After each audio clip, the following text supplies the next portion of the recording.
Good morning, everyone. It's nice to see you all. This is my first conference since the pandemic started, so it's really nice to see people in person and not on Zoom. So I'm really happy to be here today. I have spent my research program studying the negative implications of food insecurity. I got started in this work over 10 years ago, working at a large food bank in Oakland, California. And there, I led our community food programs. And so I helped set up sites in the community, churches, soup kitchens, pantries, schools that could receive our food and then give it out to the community in need. I remember my executive director saying to me on the first day that she envisions the day when we're all out of work because food banks would no longer be needed to provide food to people in need. And in the past 10 years, and especially over the last 2 years, the need for food banks all over the country has continued to skyrocket. And so not only has there been an increasing need for food, but in my job I was also doing nutrition education, and I was going out in the community and teaching people how to read a nutrition facts label and how to pick foods that were low in sodium and sugar, and at the same time seeing the foods that we distributed to them made it really difficult to reconcile these two different messages. So I have spent my career trying to figure out how do we best inform policy solutions to better address food insecurity. Because we have wonderful food assistance programs. They are not perfect, but they do their job in feeding people. And how can we pair food security with nutrition security to make sure that people have the food that they need to sustain their bodies, to grow, and to maintain their health throughout the life course? I'm going to show you some photos to start. I have no disclosures or conflicts of interest. These photos were taken from study participants in a study I led in the San Francisco Bay Area. These were all parents of children ages 7 to 14, and we asked them to take photos of things that affect their family's ability to feed their children the food they want them to eat. And so they took photos, they sent them to us, and then we asked them to tell us about the photos that they took. So the photo on the top left, is there a pointer? The photo on the top left, this mother says she felt caged by the high price of fruits and vegetables. This photo here, the parent said this was lunch. The photo down here looks like a boy sitting in front of a typical American meal, burger, fries, and a Coke. The mom said, "We rarely get the opportunity to eat out. And when we do, we feel a sense of normalcy, like we're not that different from other people." The photo on the right here, this mother said, "This is my super bare fridge. Seeing my son's sad face when there's nothing to eat is heartbreaking." So these are some of the voices of people who have experienced food insecurity. And I'll be showing a little bit more about their stories later on. Okay, so today, these are the objectives for my talk. I'm an academic, so my talk is a very different vibe from Ms. Washington's. But please bear with me. I promise you it will be interesting. So first, we're going to explore the epidemiology of food security in the United States. We're going to discuss the paradox of food insecurity and obesity, explore the lived experience of families experiencing food insecurity, and explore the psychology behind stress and eating behaviors. So let's start with the definition of food security. At the 1996 World Food Summit, food security was defined as it existing when all people at all times have physical and economic access to safe and nutritious food that meets their dietary needs and food preferences for an active and healthy life. If any one of these components are not met, then food insecurity exists. Specifically, the USDA defines food insecurity as limited or uncertain availability of nutritionally adequate and safe foods, or the limited or uncertain ability to acquire acceptable foods in socially acceptable ways. So the definition of food insecurity has many different components. Food insecurity exists if you don't have the availability or accessibility of foods in your surrounding neighborhood. Food insecurity exists if the foods available to you are not nutritionally adequate or safe.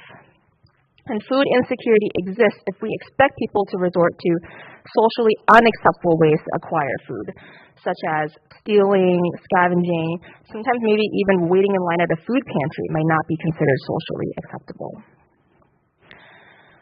So food insecurity has existed in the United States since we started measuring it. It is currently estimated about 10% of all households experience food insecurity at some point in the past year. I like to show this map, which is from Feeding America, and it shows that no matter what county, what state, what congressional district, there are people who experience food insecurity. So every policymaker, every healthcare provider, every public health practitioner should be concerned that there are people that they serve who experience food insecurity. Now to provide some historical context, these are the national trends in food insecurity. And you can see that since 2000 all the way to about 2007, it hovered between 10 to 12%. And then in 2008, during the Great Recession, it peaked at about 15%, and then it slowly tapered down back to pre-recession levels in 2020, and then COVID hit. So who is at risk of food insecurity? These are all groups that the USDA has compiled whose levels of food insecurity are higher than that 10%. So these include households with children, especially young children, single-parent households, Black and Hispanic households, and households who live close to or under the poverty line. So these are all groups who tend to experience food insecurity at higher levels than the national average. These are also all groups that are structurally marginalized in other ways, and food insecurity may then exacerbate their existing health disparities that they already face. There are many consequences of child food insecurity. If you look at the epidemiologic literature from various national representative studies, there are a whole host of negative outcomes that have been associated with child food insecurity. This is not an exhaustive list.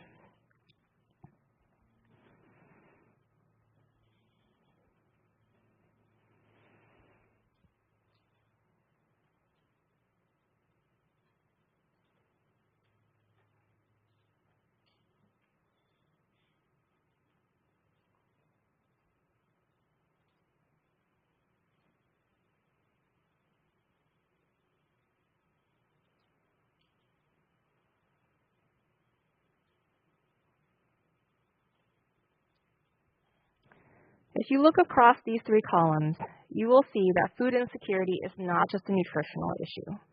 In fact, nutritional deficiency doesn't even make it as part of this list. We see outcomes like behavioral outcomes, cognitive outcomes, psychosocial outcomes, mental health outcomes, and they range from infancy all the way through adolescence. And so we can tell that food insecurity is not just affecting children's diet and nutrition. However, there has been a lot of focus on food insecurity or hunger and is linked to obesity. The idea that these two constructs could be associated has been termed paradoxical, because food insecurity is supposed to be not enough food, not enough calories, and obesity is supposed to represent the opposite of that. So how could these two things possibly be linked? In 1992, this was a case report that was published in Pediatrics. It was the first time that there was ever a mention of food insecurity and obesity in the academic literature. So this was a case report published in Pediatrics, and this physician observed that there was a girl who came into his clinic. She had high levels of adiposity based on her body measurements, and he observed that the family had low income. They used food stamps, and they had this cyclical eating pattern where they would eat when food was plentiful, when their resources were replenished, and then over the course of the month, they would taper off their caloric intake. So he proposed that maybe obesity resulted from eating more of the unhealthy foods when food was available, or obesity might be an adaptive response to food insecurity. Now, since then, there have been hundreds of studies on food insecurity and obesity in children, in adults, in older adults, and overall, the association is very complicated. In children, there is not a consistent association that food insecurity is associated with obesity.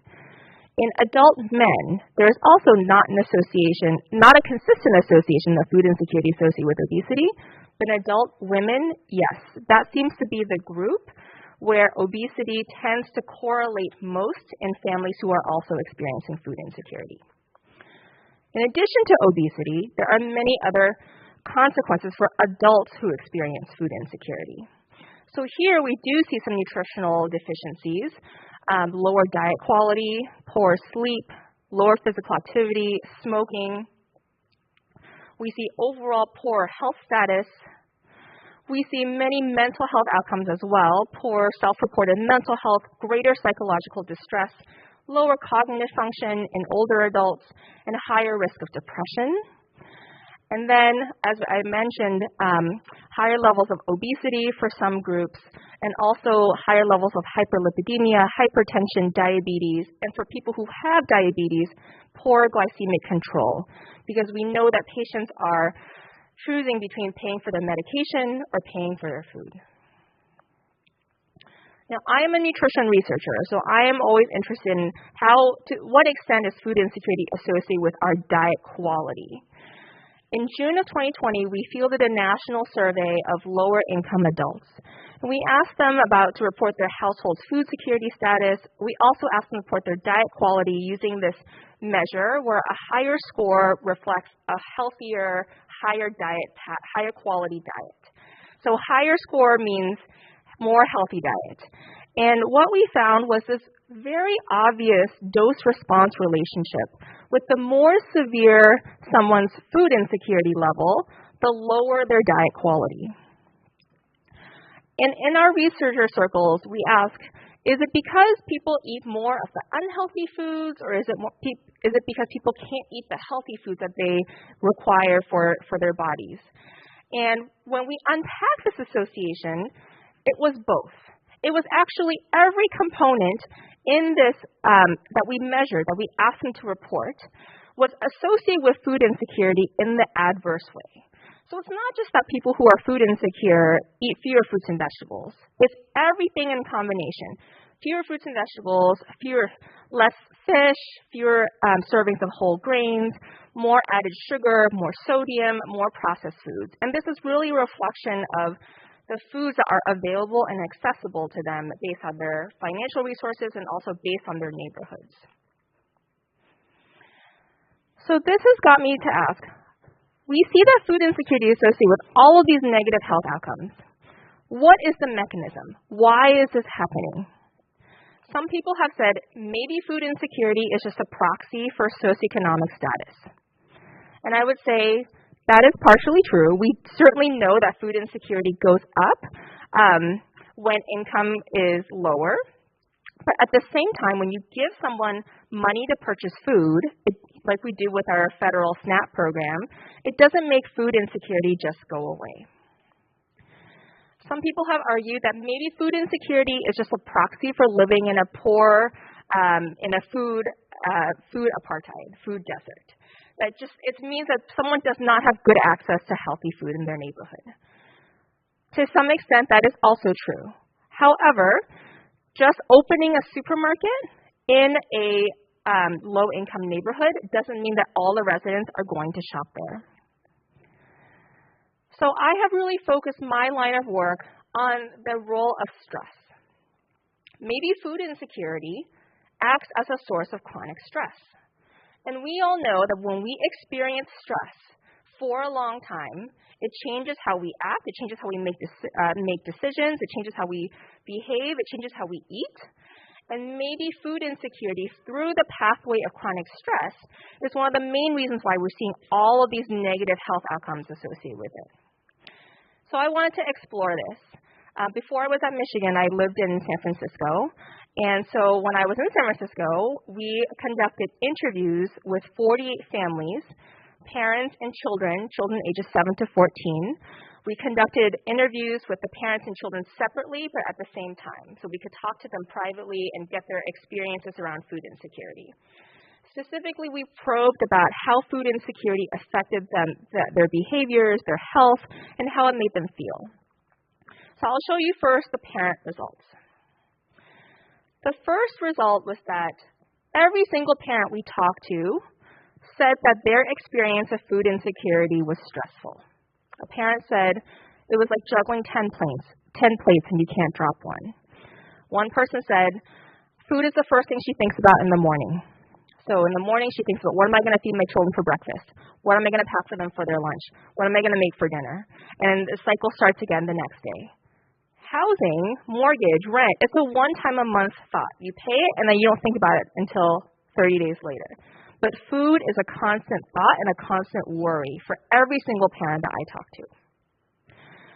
Related to stress, though, were all of these other negative emotions that emerged about how they're trying to best feed their children.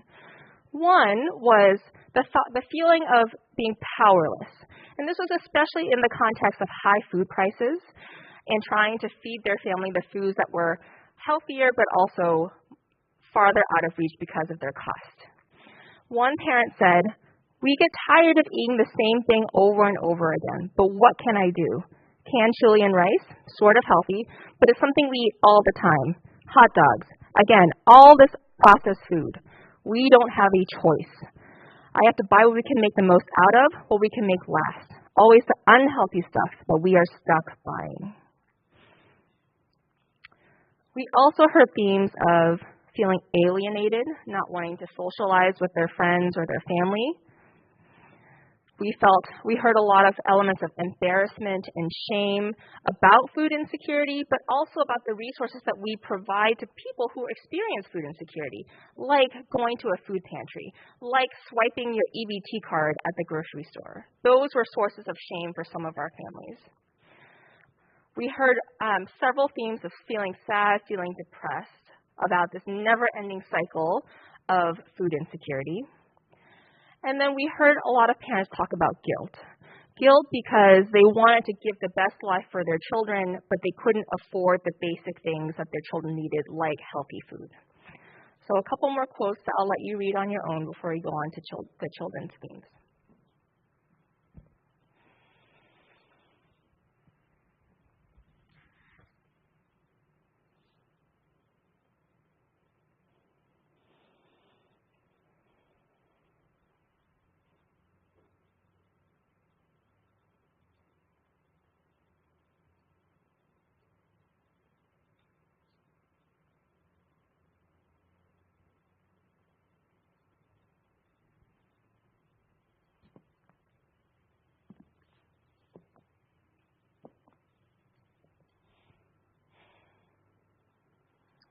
So moving on,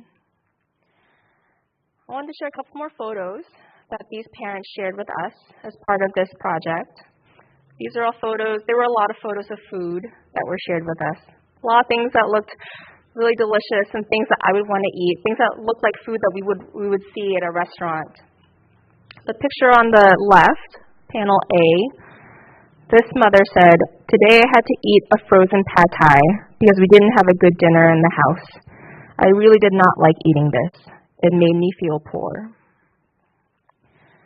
The middle picture is a beautiful, so colorful array of foods.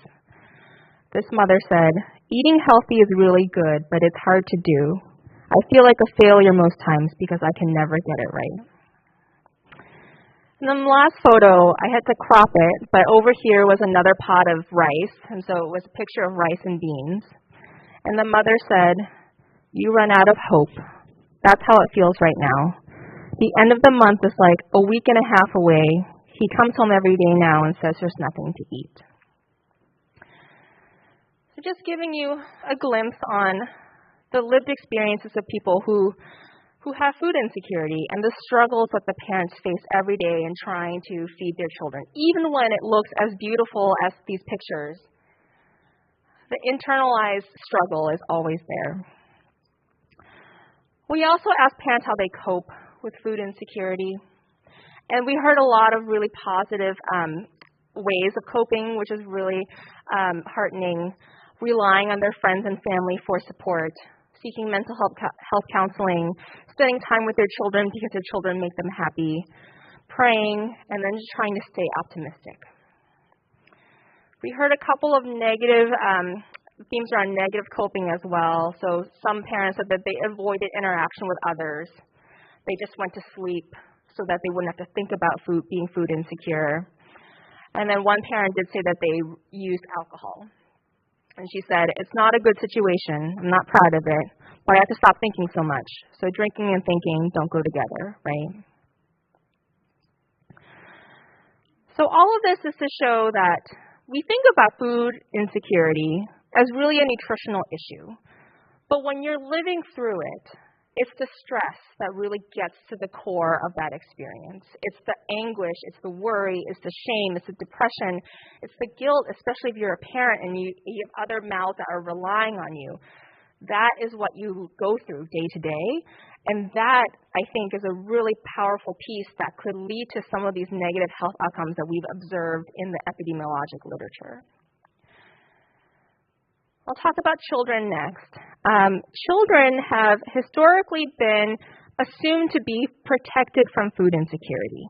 We believe that children don't even need to report their own experiences of food insecurity because the mothers can do it. The mothers and the fathers do such a good job at protecting their children, sacrificing their own food so their kids always have enough to eat, that their children should be fully immune from the experience.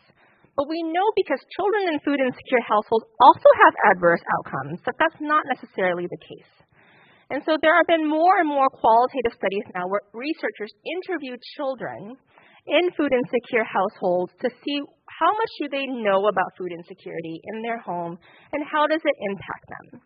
So we are not the first group of researchers to do this, but we are the first group to probe about how it affects their mental health. And so first we had to establish, are children actually aware about food insecurity? And the answer is yes. Ages 7 to 14, that was the age range in our study. Children in our study were mostly aware that their families struggled to put food on their table. They worried about their parents. They worried about sometimes not knowing where their next meal was coming from. They knew if their households were getting SNAP benefits. They knew if they were getting free or reduced price lunch at school. They knew about the benefits that their family got for food. And so this is not unique to San Francisco or to my study, but here are some of the quotes from children about their awareness. A 10-year-old boy said, sometimes my mom didn't eat because we had to eat. She sacrificed her meal for us to eat our meal. She never tells me, she just lets us eat, and she eats the leftovers that we didn't eat. So this is a very common coping behavior for parents to eat less so their children always have enough food, but children are catching on that their parents are not eating enough. This family said the parent didn't say anything, but in other families, we heard that my mom just says she's dieting. My mom just said she wasn't hungry, but I know that that's not true. So even if the parent was telling a little lie to make their child feel better, that wasn't getting through, and the child wasn't convinced. This 12-year-old boy says, sometimes we don't have enough of something that all of us want. If it's eggs or toast and we don't have enough for my dad or my mom, they will eat cereal while we get eggs. I feel bad because we're not getting enough food for the whole family. And then finally, this was a 9-year-old boy. Their family was homeless at the time of the study. He said, we get money from my grandmother, my auntie, or we have this program and people donate money. So he's talking about a GoFundMe page that his parents had set up so that they could try to live in, stay at a motel for the night instead of like sleeping in their car. So when we asked them about how this experience of food insecurity affected them, we heard several of the similar themes that we heard from their parents. We heard that children felt stressed about not having enough food for them and for their parents and for their siblings. This was a 9-year-old girl. She said, it's really expensive to live here. I know my mom has to pay bills and that always has to come first to have a roof over our heads. I know we should be grateful for what we have, but sometimes I wish we didn't have to worry about getting food. Related to that, we heard children talk about feeling embarrassed, feeling ashamed of their family situation. A 13-year-old girl said, "One time my friends came over. There wasn't anything in the refrigerator or the pantry. Their parents make money. Their parents have a good education. Their fridge is always full. And they came over and there was nothing in the fridge." The mom in this interview who I talked to, she said she won't even have her friends over. So this was clearly a situation that they had talked about between mother and daughter. Another theme was feeling alienated, feeling isolated, feeling lonely. And in the child's case, it wasn't because they didn't want to socialize with their friends. It was they couldn't tell their parents how they were feeling. A 13-year-old boy said, "There's not a lot of people who are going through similar things around here. I don't feel like I can talk to my mom or dad about this because they're probably going through much worse than I am. I consider myself a little bit lonely in this situation." And then finally was the theme of sadness and depression. This was another 13-year-old boy. He said, "If the food runs out, I get sad a bit, just sad. The kind of sad where you want to try to be happy, but you know inside you're sad about it." We also asked children how they cope with the experience of food insecurity. And we had a lot of children tell us that they just distract themselves. They play video games, they listen to music, they do their homework. One child, a 7-year-old boy, he said he uses imagination. "My imaginary friend is the one who gives me the imaginary food because he works at a place where you can get any food you want. I just imagine I have food. I imagine I have food, then eat the imaginary food." We also heard children talk about feeling more appreciation for their families during this time. And a 10-year-old boy in our study said, "I don't care if I don't eat for a day. If I didn't eat for a week, then that's when I would start saying stuff. But 2-3 days is fine. We've been in rough times, but it's okay. If it wasn't for my mom saving up food, I wouldn't be here. I would probably be in a grave." So all of this is to show that this really challenges what we've thought about children's experience of food insecurity. One, that is not just that they're not getting enough calories or they're having some micronutrient deficiencies, but really they experience food insecurity to the same extent that parents do, but in a different way. And a lot of children don't talk about this at school, with their teachers, with their healthcare providers, with their extended families, because they see that it's a source of embarrassment, of shame for their family. So they keep it inside. But at the same time, we see some of the behaviors come out, like the internalizing, the externalizing, the aggression. Some of this is really affecting how they are developing and growing throughout these critical periods during childhood. So how does this then relate all back to food insecurity and stress and the reward system? This figure is from a paper that is totally not related to food insecurity, but I've been thinking about this paper a lot and how food insecurity might be a form of psychological stress. So at the top here, we see stress activates the reward system through increasing our levels of cortisol. And cortisol can act directly or indirectly on the reward centers in our brain. When the reward centers are activated, it makes us crave highly palatable foods that are high fat, high sugar, or high salt. So things like cookies are a really good example. When you're stressed and you eat a cookie, it can make you feel better, right? Cognitively, it helps to blunt the stress response. And if you activate this cycle over and over again, over time, it leads to visceral fat accumulation and increased cardiometabolic risk.